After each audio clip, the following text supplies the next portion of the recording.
Le développement économique de la Côte d'Ivoire se fait ressentir sous plusieurs formes à travers ses différents secteurs d'activité. Abidjan, père des lagunes et capitale économique de la Côte d'Ivoire, est doté d'un port autonome moderne. Le transport maritime constitue indéniablement un secteur d'activité essentiel pour le pays. Conscients du rôle stratégique de cette activité, les opérateurs de ce secteur travaillent sans relâche afin de relever les défis quotidiens. Parmi ces opérateurs, nous mettrons en lumière le métier d'expertise maritime qui semble être un métier peu connu du grand public. L'expert maritime est une personne prestataire de services, habilitée d'une part à faire des examens, des constatations, des évaluations de navires et d'autre part à rechercher les causes, la nature et l'étendue des dommages. Il évalue et vérifie les documents techniques, commerciaux ou contractuels applicables.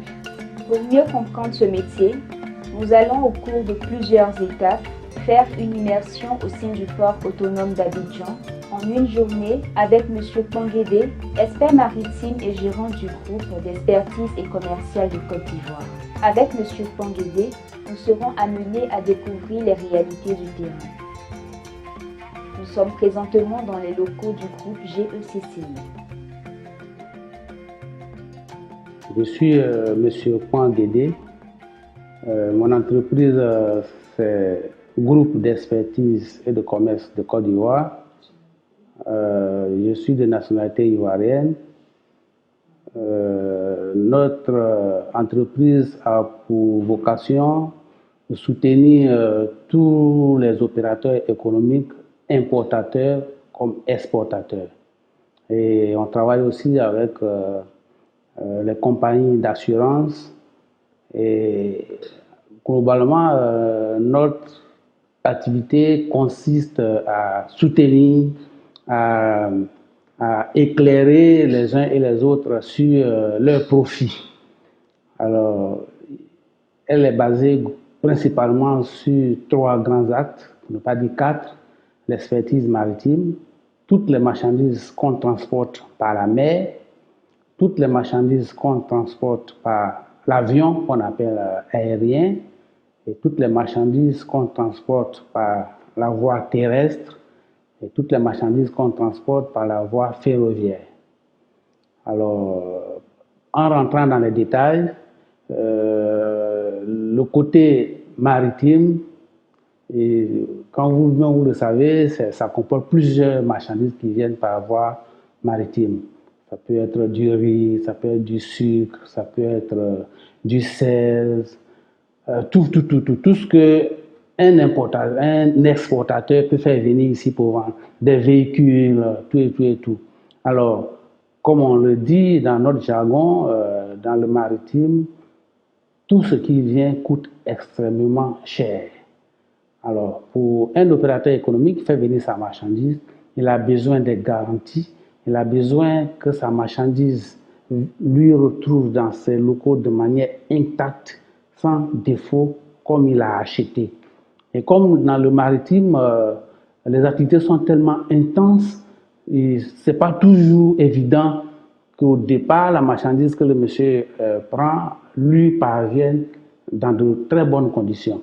Aussi, il peut y avoir, en Europe par exemple, les gens sont sous pression, ils doivent souvent embarquer souvent 2000, 3000, 4000, 5000 véhicules sur un bateau, chargés au moins des milliers de conteneurs, tout. Ça fait que souvent, pour mettre les marchandises dans ces conteneurs, les gens peuvent se tromper sur la quantité.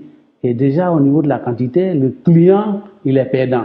Et donc, dans ces cas, dès qu'il constate quelque chose, il fait venir déjà un expert maritime que nous sommes pour dire que j'ai commandé par exemple 1000 sacs de riz, 1000 sacs de sucre, 1000 véhicules, mais j'ai reçu que 500, 600, 980, et ce qui a manqué, qui a fait, à quelle occasion ça a eu lieu. Et donc, nous, dans notre travail, on essaie de partir dès le départ avec une recherche pour lui situer effectivement qui a fait et à quel moment ça a été fait, avec une évaluation à l'appui. Et après, on lui produit un rapport et il fait un recours avec ça. Et dans le domaine aérien aussi également, tout ce qu'on fait venir par avion, c'est que ça coûte cher. Non seulement ça coûte cher, mais ça doit venir le plus rapidement possible. Et quand on le sait, au niveau des aéroports, ce n'est pas seulement l'aéroport d'Abidjan, au niveau des aéroports, il y a toujours des problèmes. Alors, sachant, tous ceux qui travaillent à l'aéroport, sachant que tout ce qui vient par avion coûte extrêmement cher, donc les gens sont à la recherche de ces matériels. Alors du coup, on travaille avec des compagnies de téléphonie ici, par exemple, qui font venir des ordinateurs, des téléphones iPhone qui coûtent extrêmement cher. Et donc, quand ça vient, ils nous appellent immédiatement. On va à l'échelle de couper de l'avion, on fait descendre les marchandises devant nous. On suit la marchandise comme vraiment de l'huile sur le feu jusqu'à aller les stocker quelque part et jusqu'à les acheminer jusque dans leurs locaux pour qu'ensemble on ouvre et puis une fois qu'ils sont en possession de leurs marchandises, qu'ils disent que c'est intact, c'est bon, il n'y a pas de problème, on se retire et on leur produit un rapport. Je prends le cas des conteneurs encore. Les conteneurs peuvent quitter depuis la Chine et quand quelqu'un commande par exemple une marchandise en Chine, ça n'arrive pas directement à Abidjan. Ce n'est pas le même bateau qui vient de la Chine jusqu'à Abidjan. Alors du coup, les marchandises, les conteneurs transitent par port avant d'arriver ici en Abidjan. Alors, pendant tout ce circuit, il arrive souvent que les gens cassent le plomb quelque part. Les gens cassent le plomb carrément quelque part, ils ouvrent, ils se servent à volonté, ils referment, et puis ça vient. Ça arrive ici souvent, le monsieur va retrouver son conteneur à moitié vide. Il va retrouver son conteneur à moitié vide. Et du coup, dès qu'il constate net, il appelle le transporteur, il appelle son expert que nous sommes, et on fait le constat, tout et tout. Et il nous revient là encore de quantifier ce qui lui a été volé, d'évaluer ce qui lui a été volé, et dire où ça a été volé et qui est responsable. Et c'est un travail, il faut le faire vraiment de manière méticuleuse, de manière précise, pour ne pas être en porte-à-faux avec les autres. Et on ne le fait pas seul, comme je le dis, le transporteur maritime est là. Celui qui a pris le conteneur pour le déposer chez lui, il est là. Et nous qui sommes son expert, on est là. Et c'est des dossiers qui vont très souvent en justice. Et quand ça arrive en justice, il faudrait que ton dossier soit crédible. S'il n'est pas crédible, tout de suite, on te comme carrément sur la liste des experts. Parce que nous sommes agréés par le tribunal de première instance de Côte d'Ivoire. Donc, c'est un travail vraiment méticuleux que nous faisons et pour défendre les intérêts de nos partenaires. Au niveau des compagnies d'assurance, avec lesquelles qui sont vraiment nos clients très privilégiés, un assureur, il assure son client. Il dit, bon, ta marchandise quitte aux États-Unis, ça vient en Côte d'Ivoire. Tu veux me faire la déclaration, c'est une marchandise par exemple qui coûte 1 milliard, 2 milliards. Du coup, quand l'assureur entend une valeur assurée de 1, 2, 3 milliards, ça, sortir 3 milliards de ta caisse, donner à quelqu'un, c'est que tu vas fermer ta boîte. Immédiatement, il dit à son client, ça c'est une expertise systématique sur la marchandise qui vient. Donc la compagnie nous dit, j'ai mon client qui doit faire venir sa marchandise, voici la valeur d'assurance, il faut suivre. Dès que le bateau accoste, tu suis ça de chez lui, du port jusque chez lui. Et tu me dis tout ce qui va se passer en cours de route. Il est arrivé des fois où, sur ces genres de marchandises, la dernière fois, on a travaillé pour un client qui a fait venir, un client qui est dans la brasserie ici, qui a fait venir une marchandise à valeur de 3 milliards. Et pendant que les gens transportaient du port dans ces locaux, il y a une des cuves de stockage qui est tombée. Et la cuve à elle seule faisait pratiquement 900 millions. 900 millions qui est tombée ici pour la réparer. Ce n'est pas nous qui l'avons fabriquée ici. Il n'y a aucune usine ici qui peut la réparer. Il fallait soit faire un délaissement total ou faire retourner la cuve chez le fournisseur pour le faire. Quand on a estimé les valeurs, pour faire retourner la cuve, la réparer, le voyage-retour, les prix, tout, les douanes, tout, ça coûtait encore plus cher que la valeur même de la cuve. Donc, dans ce cas, on essaie de jauger pour voir c'est lequel qui coûte plus cher. Finalement, on a trouvé qu'un délaissement total était mieux. Donc, il vaut mieux de rembourser les 900 millions que de faire retourner, réparer, faire revenir qui vont dépasser les 900 millions. Et donc, finalement, on a décidé de faire un délaissement pour aider déjà le transporteur qui a fait tomber. Parce que si on se met dans la gamme de bon, il faut que ça retourne, on va arranger, non seulement on paie en temps, et là, on va calculer une perte d'exploitation. Parce que le gars, il a commandé sa cuve, c'était pour un temps bien précis, pour l'installer, pour commencer à produire. Parce qu'on va en fin d'année, ils sont en train de se fournir pour pouvoir être compétitifs pour les fêtes de fin d'année. Alors du coup, on a estimé que le temps va coûter cher, il vaut mieux laisser carrément. Ils vont passer une nouvelle commande pour que ça revienne le plus rapidement possible. Et tout ça, ça fait partie de notre travail. Et le rapport doit comporter tous les détails de telle sorte que chacun se retrouve là-dedans. Et globalement, c'est ce que nous faisons. Et ce matin, vous êtes conviés vous avez suivi une opération ce matin, c'est pourquoi on va aller à la base où on reçoit déjà les fonds de tasse et comment les gens mettent ça dans les sacs et comment on les achemine, on les stocke d'abord et comment on les achemine jusqu'au port et comment on les embarque dans le bateau. On va faire le circuit ensemble ce matin pour cette opération.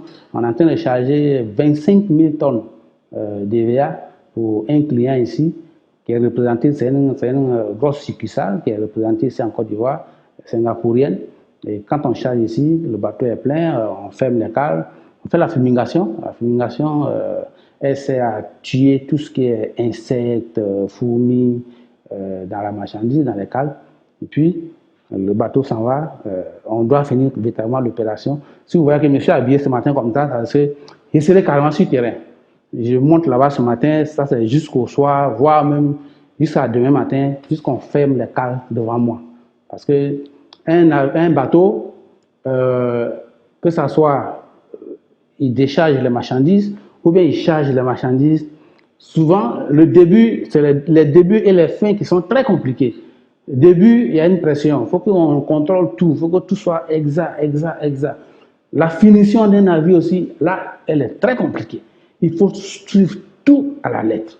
Alors, on a pratiquement fait 10 jours de chargement de marchandises. Je laissais par moment mes collaborateurs suivre. Maintenant qu'on est en finition, moi-même, je dois être présent sur les lieux ce matin pour suivre tout à la lettre, pour ne même pas qu'un seul détail m'échappe. Parce qu'une fois que le bateau, on va fermer, il va sortir, il est parti, tout ce qui reste derrière, ça devient parole contre parole. Il faut qu'on ait toutes les preuves ce matin qu'on a chargé, la quantité qu'on a déclarée à la douane. Il faut qu'on s'assure ce matin que les marchandises ont été chargées en bonne et due forme. Il faut qu'on s'assure ce matin que rien n'est laissé au hasard dans un contrat qui a été établi entre mon client et le transporteur maritime. Parce qu'on a eu des cas comme ça où, à la finition, le bateau nous a envoyé une lettre pour nous dire que vous avez déclaré 2000 tonnes, mais moi j'ai chargé 1800 tonnes, à notre grande surprise. Et finalement, et quand c'est comme ça, la douane nous taxe. Parce que tu as déclaré à la douane que tu as chargé 2000 tonnes, et puis tu charges 1800 tonnes. La douane te dit, mais les 200 tonnes que tu as laissé tomber, qu'est-ce qui s'est passé? La douane te taxe immédiatement. Et il a fallu que je bataille fort, aller trouver, il y a un expert qui a fait ce faux. Un expert qui a fait ce faux, et quand j'ai fait la traçabilité de toutes les opérations, j'ai mis la main sur cet expert, je lui ai demandé son document qui atteste que nous on a chargé 1800 tonnes au lieu de 2000. Il m'a sorti son document, et quand j'ai fait une analyse de son document, il s'est avéré que lui, il a fait son travail et il a fini son travail avant que moi je ne finisse de charger mon bateau. Donc, je suis venu avec des quantités après lui son travail. Et quand j'ai tout détaillé, on a envoyé ça à l'armateur. L'armateur, c'est le propriétaire du bateau. Quand on a envoyé ça à l'armateur, c'était un débat où les gars avaient déjà taxé mon client à près de 30-40 millions. Et donc, quand j'ai fait la démonstration, j'ai envoyé. L'amende a été annulée au niveau de la douane. L'amende a été annulée au niveau du transporteur maritime parce que lui, il est quitté là-bas spécialement pour venir charger 2000 tonnes. Et au lieu de 2000 tonnes, moi, je lui charge 1800 tonnes. Donc, les 200 tonnes qu'il a perdu là, il va nous taxer. Il nous taxe ça. Alors, du coup, tout a été mis en ordre. Et pour vous dire en gros que notre travail, c'est de défendre l'intérêt les intérêts de nos clients.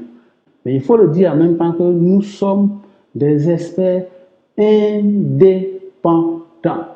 Voilà, ça c'est l'éthique même. C'est la déontologie même de notre travail. On est indépendant.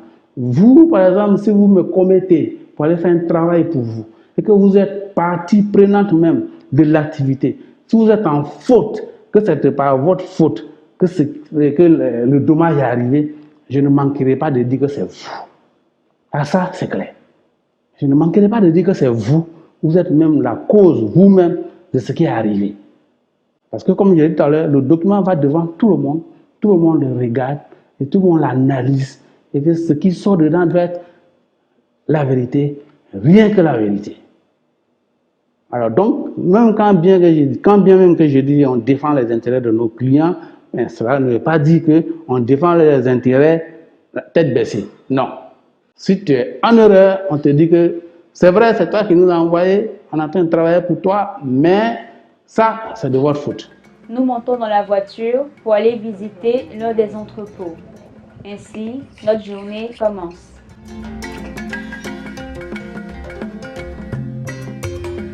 L'expert en profite pour nous faire une petite visite guidée du port, sans oublier de nous expliquer les défis majeurs auxquels les opérateurs du port font face tous les jours. À vrai dire, il maîtrise bien son domaine, rien ne lui échappe. Pour un amateur, un propriétaire de bateau, le temps d'arrêt de son bateau, c'est de l'argent qui sort.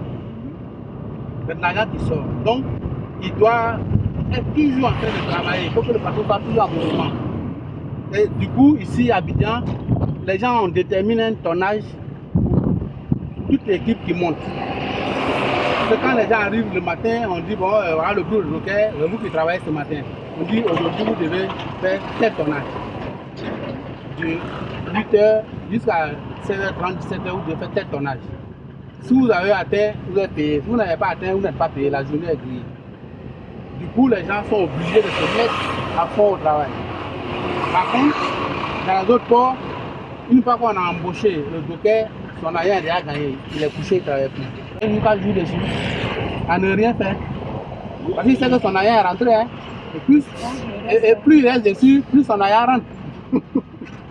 Donc c'est comme ça. L'expert maritime, M. Ponguédé, vient faire l'état des lieux pour se rassurer que le travail a été bien fait.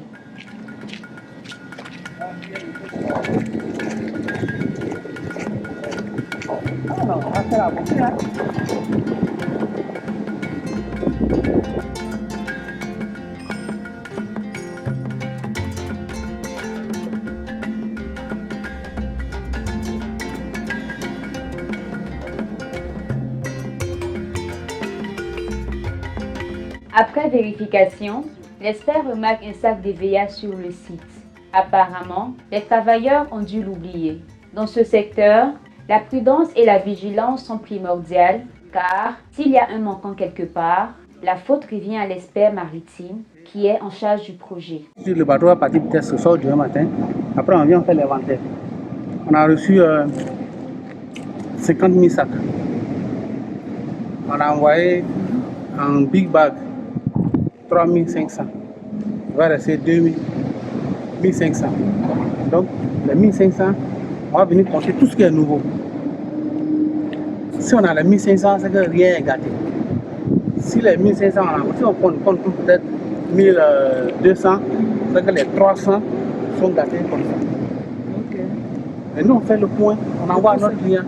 En fonction de ça, puis il a un contrat avec Sogena. On dit, bon, écoute, on a dit dans la freinte, pour 25 000 tonnes, vous devez normalement déchirer 100 sacs. Là, vous avez déchiré 300. Donc, les 200, là, on vous facture.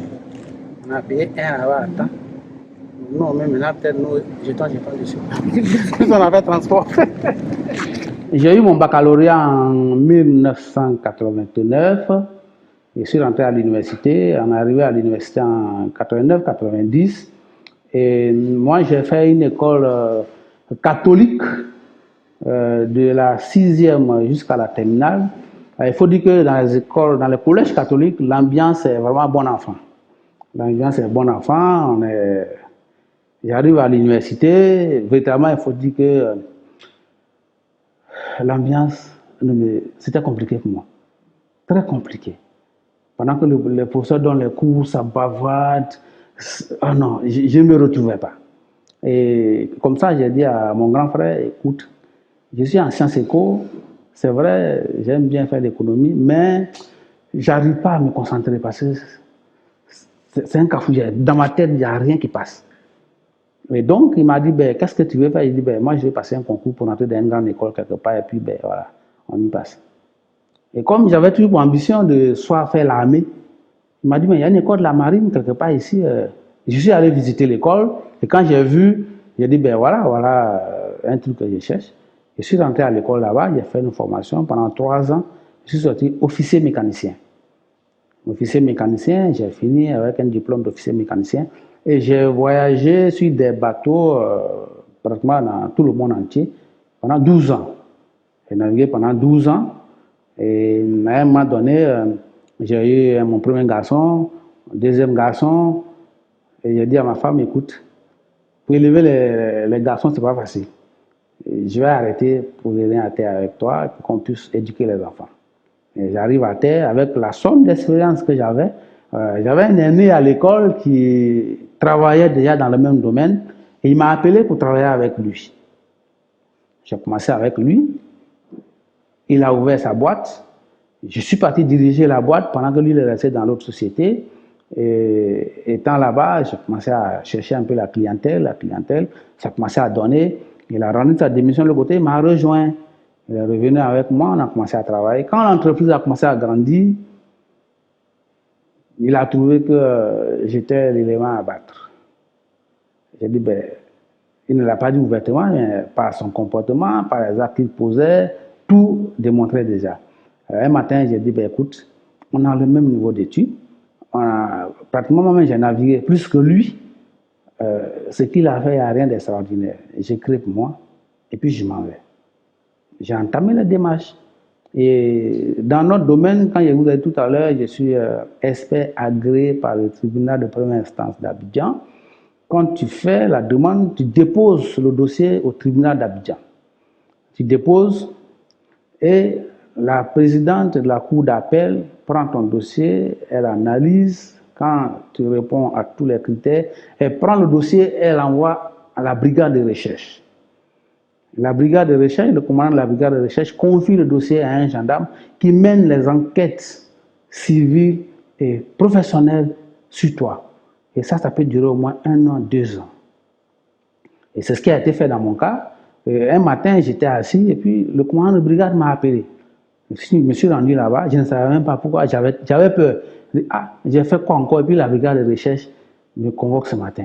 J'arrive, on me dit, bon, allez à la porte, tant, je me rends compte, j'arrive, le gendarme est assis. Il sort un dossier.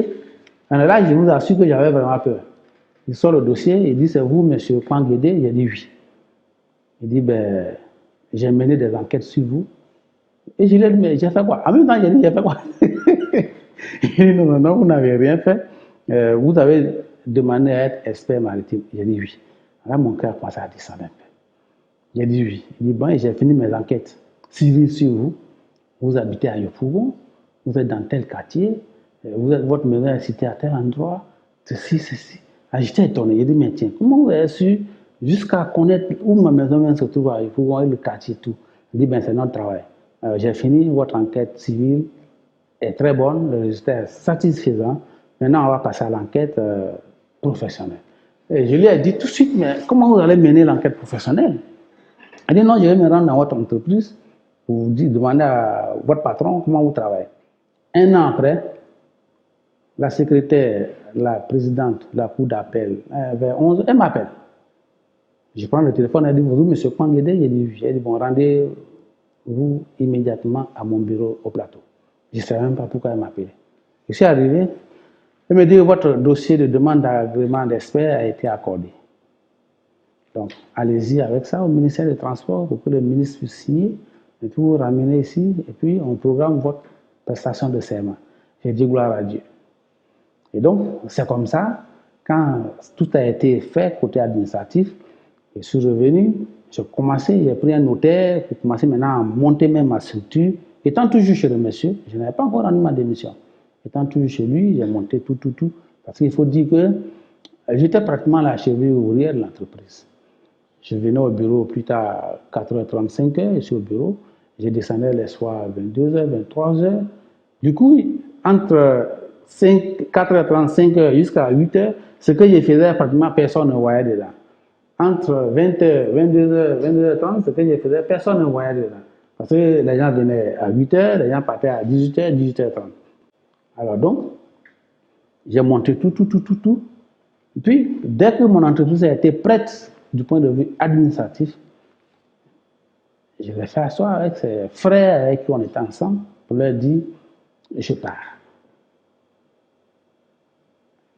Étant dit, j'avais déjà trouvé un local. J'ai dit, je pars. C'était un 22 d'un mois d'août de 2014. Je suis parti. J'ai intégré mon nouveau bureau.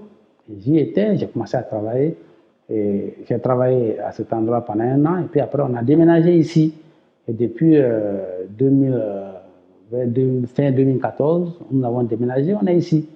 Et bon, grâce à Dieu, on fait notre petit bonhomme de chemin.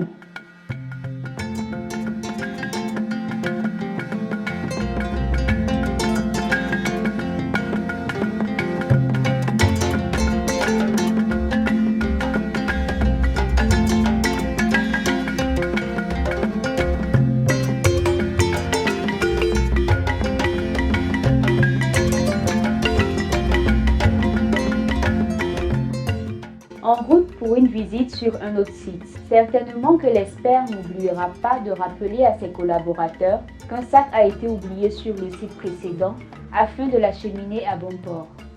Ça, c'est tout, des petits doigts enlevés pour envoyer encore notre lot. Des fois de 20, de 30, de 40. Il y a des fois, on reçoit jusqu'à près de 100 conteneurs ici. Dans le bouche, quand ça vient, on pèse, il faut qu'on va suivre.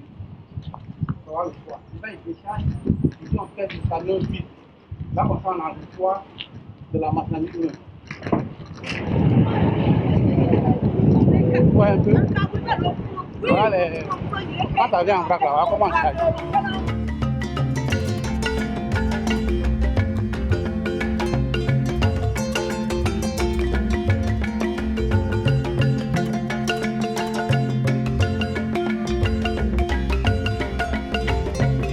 Ici, comparé au précédent site, il y a encore du boulot et tout le monde est à la tâche, hommes et femmes.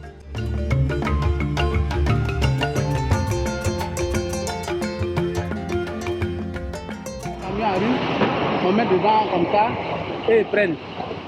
Ils viennent les stocker ici, par exemple, comme ce qui est là. Ils ont commencé d'abord par l'entrepôt. Quand c'est plein, ils mettent dehors. Quand le papier est arrivé, on met le camion comme ça et ça va au port. Et tout à l'heure, on va passer au pont bascule, on pèse. Quand on pèse. On pèse au pont bascule, le pont bascule, ça va au port. On va arriver, vous allez voir un peu le cheminement. Je vois ici, les gens qu'on vient ici, on va commencer par la base. Comment ça arrive de la brousse, comment on met dans les sacs, comment on sort, comment on charge sur le camion, comment on fait la pesée, et puis comment on arrive au port, comment on prend pour mettre dans le cadre du bateau. Et là, après maintenant, le bateau s'en va. Donc voilà un peu le processus qui est là. Je pas fait charger, ce camion-là prend environ, quand je regarde, 1, 2, 3, 4, 5, 6, 7, 8, 9, 18, 18, 1, 2, 3, 4, 5, 6, 7, 8. Lui, il doit prendre 26 big bags. C'est-à-dire oui, il doit mettre 2. Il doit mettre 2 big bags là. La cour, là, quand vous allez voir, c'est là comme ce qu'on a vu propre. Et on va venir vérifier. Même tout ce qui est versé dans les camions, on va tout purer, tout sera propre. Et à la fin, on vient, on constate que la pince de lait de rien est restée quelque part. Là, on s'assure que tout ce qu'on a envoyé, on a fait partie.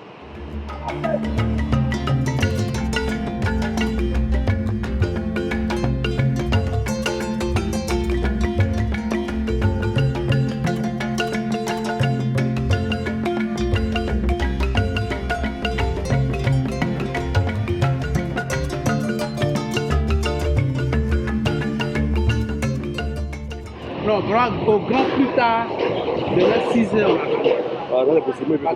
Maintenant, il y a un petit lot qui est resté à Saïda. Rachel va faire peser, ça va venir ici. Au cours de leur conversation, M. Ponguédé doit aussi vérifier que les sacs ont été fumigués pour éviter la présence d'asticots. Comme c'est en plein air, ça ne sera pas efficace. Comme c'est en plein air, ça ne sera pas efficace. Effectivement, ce qu'ils ont fait, c'est efficace parce que j'ai vu les bêtes là qui sont vraiment mortes. J'ai vu ça dessus. Et le bord, nous a envoyé une lettre de protection pour ça. Hein. Ah. Oui, Les bêtes là. Le second mécanicien est parti, il a vu les bêtes. Il dit il y a des bêtes dedans. Il a envoyé une lettre. Donc, moi je suis venu avec Madame Awa, on a vu, j'ai vu les bêtes, effectivement. Il dit effectivement il y a des bêtes, mais elles sont mortes. On a fumigé. Donc elles sont mortes. Donc il ne faut pas dire qu'il y a des bêtes. C'est normal que les vivres qu'on a stocké pendant 5 mois, 6 mois, il y a des bêtes dedans. Ça c'est normal. C'est pourquoi on a fumigé. Donc tout est mort. Quand on va mettre encore dans les cas du bateau, on va fumiguer. Donc on a dit pardon. On va nous embêter après. Quand ça arrive là, quand il voit Asiko net là, il parle. Ah bon, hein? Oui. Mais il y a un mec qui avait dit ça la dernière fois même là. Après la visite des sites, nous poursuivons les autres opérations. L'autre côté, ils ont fini carrément. Nous sommes dans un domaine qui est méconnu véritablement des autres. Pour ne pas dire pratiquement du monde. Parce que, comme on le dit, quand nous on naviguait, on disait qu'il y a 2 mondes, sinon 3 mondes. Il y a le monde des marins, il y a le monde des vivants, il y a le monde des morts. Il y a beaucoup, quand je sors, par exemple, je dis que j'ai fait de l'expertise maritime, les gens me regardent comme un extraterrestre. Je dis, mais c'est quoi ça, l'expertise maritime, c'est quoi? Et j'ai un grand frère qui me disait la dernière fois, mais ça, si j'avais su, parce que j'ai un ami qui a fait venir 50 conteneurs de riz, et tout était pourri dedans. On était là avec, on ne savait pas ce qu'on va faire. Et tout est resté comme ça. Et quand ils ont évalué, ça faisait près de 45 millions. Et c'est perdu, c'est resté comme ça. Je lui ai dit, ben, l'occasion était belle pour que vous appeliez M. Pan. M. Pan, vous déterminez, quantifiez tout ce qui est comme dommage. Vous évaluez tous les dommages et vous pointez du doigt qui a fait ça. Et vous allez même vous montrer le chemin, comment il faut faire pour entrer en possession de tout ce que vous avez perdu. Et il m'a regardé comme un extraterrestre. Alors donc, ce que vous faites aujourd'hui, pour nous, c'est de montrer un peu à certains opérateurs économiques, à certaines personnes qui sont souvent appelées à importer de la marchandise ou à exporter de la marchandise pour que justice soit faite. Parce qu'il faut dire que c'est un milieu qui est vraiment méconnu du monde. Même ici en Côte d'Ivoire, il y a des gens aujourd'hui qui ne savent même pas ce que c'est que l'expertise. Ils ne savent pas. Et moi, par exemple, il y a des endroits quand j'arrive, je dis, je suis Saint-Martin, transitaire. Non, je suis différent d'un transitaire. Je suis différent d'un transitaire. C'est vraiment, il y a un fossé. Je suis différent. Ici, les gens ne connaissent que transitaire. Or, nous, on travaille avec les transitaires. Le transitaire, il est juste quelqu'un qui suit l'acheminement d'une marchandise. Il n'intervient pas dans la détermination de dommages, il n'intervient pas dans l'évaluation. Non, ça, ce n'est pas son travail. Alors, nous, on intervient lorsqu'il y a de gros dommages. On intervient lorsque quelqu'un veut sécuriser sa marchandise. Quand tu veux sécuriser, on intervient. Alors donc, NJCO est vraiment la bienvenue pour montrer un peu aux yeux du monde, des opérateurs économiques, que nous sommes là pour eux, que nous sommes là pour garantir leurs importations, leurs exportations, que nous sommes là pour leur permettre d'évoluer dans leurs investissements. Parce que c'est de lourds investissements que les gens font. Et une fois qu'il y a un maillon là-dedans qui est brisé, du coup, tu ne peux plus t'en sortir. Voilà. Cap sur la compagnie abidjanaise de réparation navale. M. Ponguédé doit vérifier et suivre la réparation du bateau d'un de ses clients.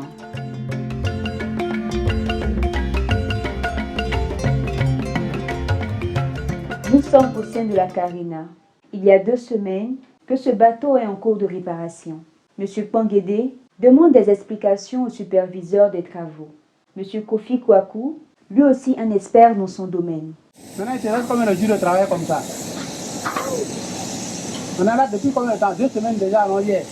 Ouais. Hier, ça fait 2 semaines. Hier était lundi. Non, on a commencé, ça fait 2 semaines. Oui, hier ça fait 2 semaines. Quand le bateau arrivé, ça fait pas 2 semaines. Donc on a envoyé, ils ont découpé, il a envoyé les photos.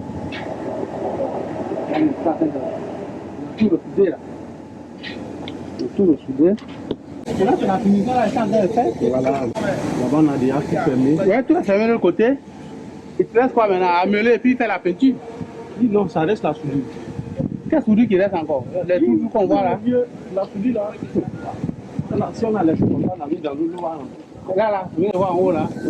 Tout ça là, on n'a même pas encore fini. Ça va renforcer encore? On va le mêler, refouler. La réparation d'un bateau est un travail minutieux et très complexe. Du coup, il faudrait assez de temps pour terminer les réparations. Monsieur Panguédé semble être impatient. À vrai dire, chaque seconde qui passe est cruciale pour l'expert maritime. Pendant que vous utilisez, ça doit faire très chaud ici, hein? Nous voulons mettre aspirateur. Ça va faire chaud, hein? Oui, il fait chaud. Maintenant, voici. Voilà, là, ça vous va encore, hein? Ouais. Ça va pas facile, hein? Voilà comment le bateau a échoué, voici les morceaux de tôle qu'ils ont enlevés. Ils sont en train de tout ressouder. Tout ça. Juste là devant. Si, il y avait ça. Comment vous appelez ça la dernière fois? Laine de verre. Voilà, les laines de verre. On met On met le contreplaqué, c'est ça on met. C'est ça qui est là, dans le truc blanc là. pour protéger la chaleur. Voilà, la chaleur. Et donc, pour souder, il faut enlever, parce que lui prend facilement le feu. Il faut enlever le contreplaqué, tout ça. Ils ont tout enlevé. On voit le vide. Donc, un peu ça, c'est vraiment un travail très minutieux. Très minutieux. Si ce n'est pas bien fait, Allez, le travail d'Ali est très compliqué. et puis la coque du bateau est en aluminium. Où l'aluminium, quand la chaleur est très forte, ça fond. Donc, du coup, il faut une découpe même qui est spéciale, une soudure spéciale, pour que tout respecte les normes. Quand on finit les travaux, le bureau Veritas va venir valider les travaux. Quand une fois qu'ils ont donné leur OK, que c'est bon, on met le bateau à l'eau. Et en fonction de ça, ils vont me donner leur facture. Donc, le bâtiment ici, là. Le temps, vous devez démonter des pannes ici. Ouais. La dernière fois, tu m'as dit qu'on devait démonter les pannes là. Voilà, ça a été Avant de démonté. découper. Voilà, Ouais. ça a été démonté. Ouais. Le rapport d'expertise de M. Kofi Kwaku est très pointilleux, aussi bien sur les pannes qui existaient bien avant la collision que sur les pannes récemment découvertes du bateau. Disons que les ingénieurs de la Carina ont toutefois une bonne réputation, surtout en termes d'efficacité et de qualité de travail. Bon. Donc, ce qui est, oui, ils ont soudé au côté tribord là-bas, je sais que ce n'est pas l'avarie causée par l'accident qui me concerne là. Ce travaux-là ne concerne pas ça. Non. Ça ne concerne pas. Donc, lui, quand il va sortir sa facture, il va mettre tout dedans. Mais moi, en tant qu'expert, je dois maintenant faire la distinction. Je dois dire à mon assureur que les réparations qui ont été faites, voici la partie qui nous concerne, voilà son prix.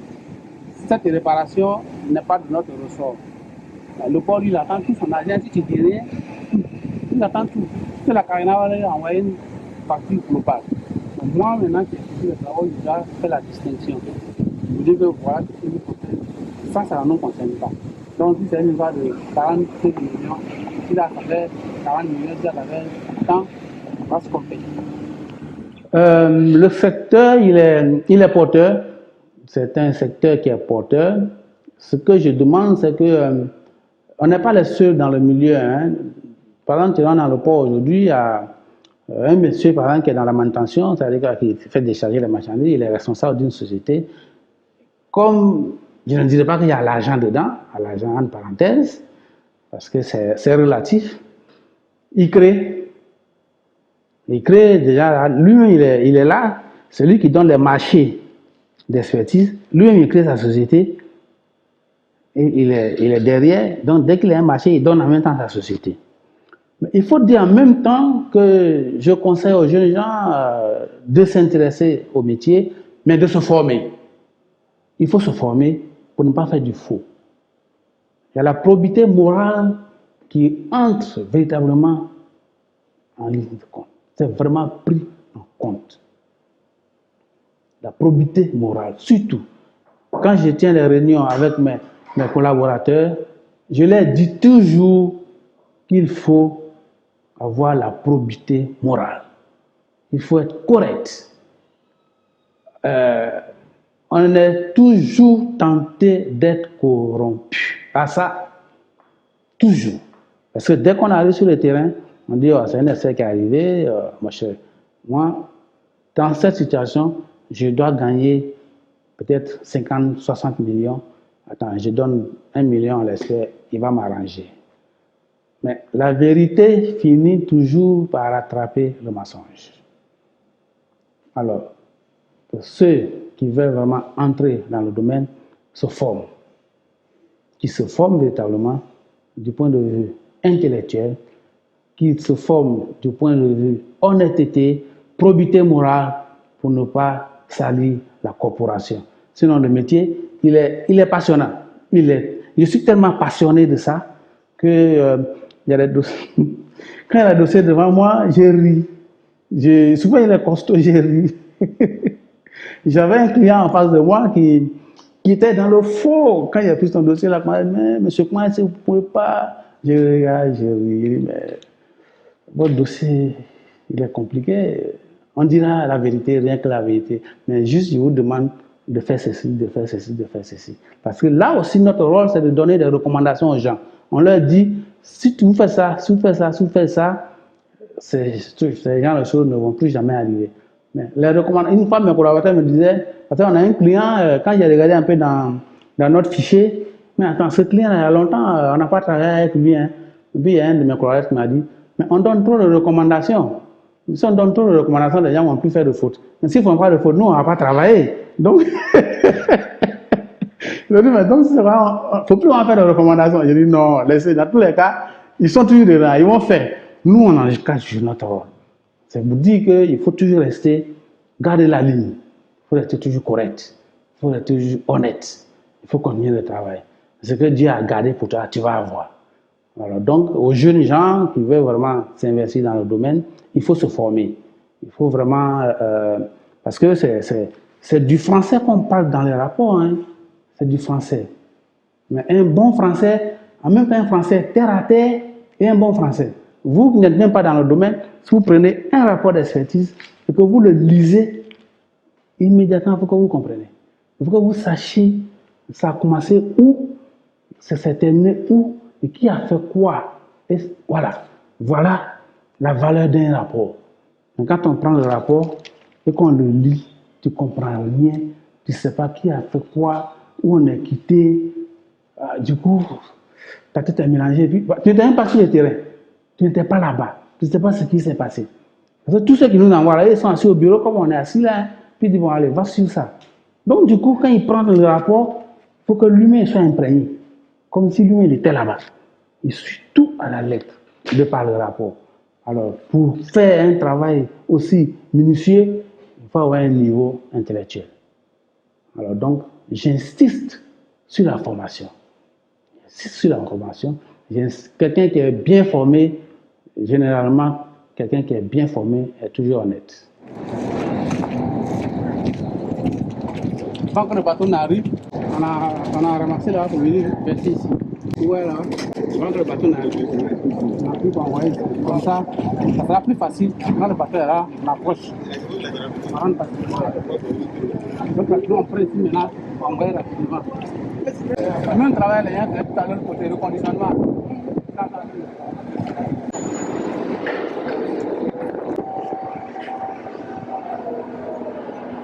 Ouais, ils ont chargé le camion là-bas. Donc c'est comme ça quand ça arrive au bateau. On charge. Ouais, déjà, tu mets déjà la carte. On a vu l'autre côté, le cancer arrive en vrac, on met dans les sacs là-bas, on met sur le camion, ça arrive ici, et on les prend, on les met dans les cales du bateau. On va regarder une cale tout de suite qui est ouverte. Vous allez voir un peu comment ça se présente. Sur papier, il y a une certaine quantité qu'on doit mettre dans chaque cale. Dans tous les cas, dans la répartition, ça fait 25 000 tonnes. Donc, on va voir déjà un peu la contenance des cales ici. Voilà comment ce qu'on fait monter, comment les gens disposent de les cales. Donc, ceux qui sont en bas, quand ça vient, c'est eux qui décrochent. Voilà, le goutier est assis dedans. Attention. Il est assis dedans. Il y a quelqu'un qui est arrêté là qui l'oriente. Lui, il a tête de l'orienter. Lui, il va mettre. Voilà, il va déposer là. Voilà.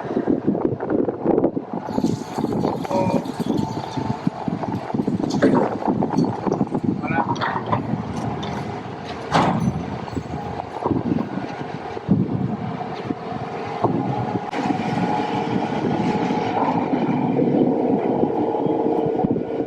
Lui, il va aller pour décrocher les chaînes. Ça, c'est des trucs solides, hein. Tu vois, ça les verrait. Si les verrais, on voit là-bas.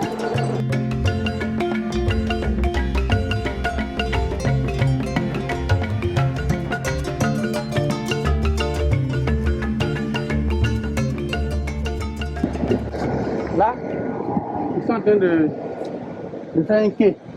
Le port autonome qui est en train de travailler. Ils sont en train de faire un quai pour tout ce qui est céréales, blé, le maïs, tout ça, c'est là qu'ils sont en train de faire. Tout ça, c'était à la lagune. Ils ont remblayé, tout ça.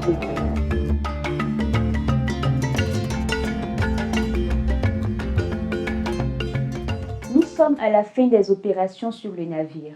L'expert maritime, M. Kpang-Guédé et son équipe décident de faire le point des travaux. Ils doivent s'assurer que l'acheminement des 25 000 tonnes d'EVA s'effectuera avant le délai indiqué. Les problèmes par rapport à tout ça. Parce que souvent, les petits problèmes après le départ du bateau sont très compliqués. Et pour ce gars, tu es un peu au courant, non? Oui. Où le gars a fait son drap. Il y avait un manquement de 400 tonnes. C'est ça, non? Oui, 400 tonnes. On n'avait pas encore fini de charger le bateau. Il est monté, il a fait son drap. Il est parti. Pendant qu'on continue de charger. C'est le gars de, je crois. Non, il faut monter une union. C'est pas le droit d'en passer en bas là. Voilà. Donc, il faut qu'on, à la finition, il faut qu'on fasse vraiment. On se tout de près. La fumigation aussi, il faut qu'on s'assure. Oui, il a dit ça, monsieur, la fumigation. La fumigation, là, moi, il y a des gens qui font tout ça ensemble. Ce qui nous fait, on n'a pas encore mis une fumigation de l'air. Voilà, donc, on va tout reprendre. Quand ça va venir, il faut qu'on les suive de près. Moi, cette fois, j'ai monté sur les big balles, ils n'ont pas mis le maximum. On n'a pas mis le maximum pour que vraiment on n'ait pas de petits problèmes. Quand le bateau va arriver à Singapour, on va nous appeler, non, il y a ceci, non, il y a ceci, il y a cela. Parce que déjà, avec ce problème de grue là, oui, je sais qu'ils vont vouloir trouver un problème quelque part pour nous embêter à travers la chose. Ouais. Il faut qu'on tienne compte de tout ça. La grue ne marche pas. Non, c'est fini ça. Ça marche pas? C'est à la cage, je crois que c'était quelqu'un. La grue 3. La grue 3. Et nous, on dit la carte de la MCK. Mais depuis, on n'a pas pu réparer ça. Mais c'est fini, on a pas fini. C'est ça même. La grue est devenue comme ça. Ils n'ont pas signé. Ils n'ont pas déclaré, ils n'ont pas dit. Ils n'ont pas signé. C'est pour ça qu'on a pris des protestes. Il a signé, il n'a même pas professé, il a signé la lettre. Il est au courant que la grue. Bon, donc, déjà, on va aller formaliser notre lettre de proteste par rapport à ce sujet-là. Parce qu'il était prévu que le bateau se mette. Notre entrevue avec l'expert maritime M. Kpang-Guédé tire à sa fin. Cette journée, au sein du port autonome d'Abidjan, nous a permis de découvrir une facette de la procédure d'embarquement de l'EVA, ainsi que l'expertise technique d'un bateau. Nous le savons, le secteur maritime couvre une grande partie des activités économiques de la Côte d'Ivoire. Pour demeurer dans une optique d'émergence, il convient d'accompagner les opérateurs économiques et industriels dans leurs opérations. C'est ainsi que M. Kpang-Guédé, à la tête du groupe d'expertise et de commerce de la Côte d'Ivoire, se propose d'accompagner tout agent économique dans l'évolution de leurs activités tout en garantissant transparence et rigueur pour le travail effectué.